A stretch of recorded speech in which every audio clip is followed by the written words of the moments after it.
here are the 6 things that I think are essential. The gospel is a plan from eternity. And I say that because when Paul articulated the gospel, he said, Christ died for our sins according to the Scriptures, which means something before signified this is a plan. God set it up before it happened.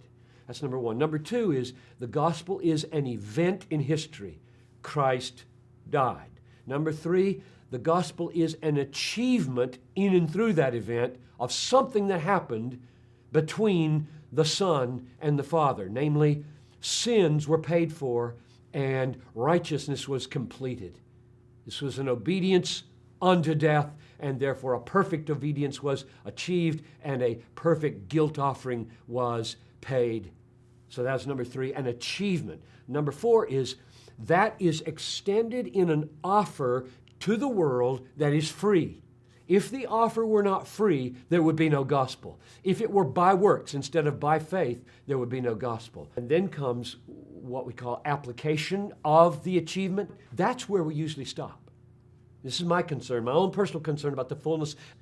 If we stop at forgiveness, just take forgiveness. If we stop at forgiveness and say to the world, we have good news for you. God made a plan. God sent His Son. Christ died.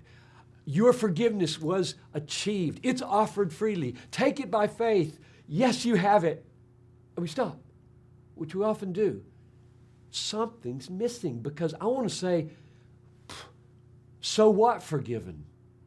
Instead of saying, 1 Peter 3:18, Christ suffered once the righteous for the unrighteous to bring us to God. The 6th piece of the gospel that I think is absolutely essential is that God is our treasure. God is the end. My forgiveness is not the end. My justification is not the end. My going to heaven and not having a sick body anymore is not the end. All of that is means. Means to what? Seeing Him, knowing Him, loving Him, being satisfied in Him, and Him being more glorified in me because I'm now eternally satisfied in Him.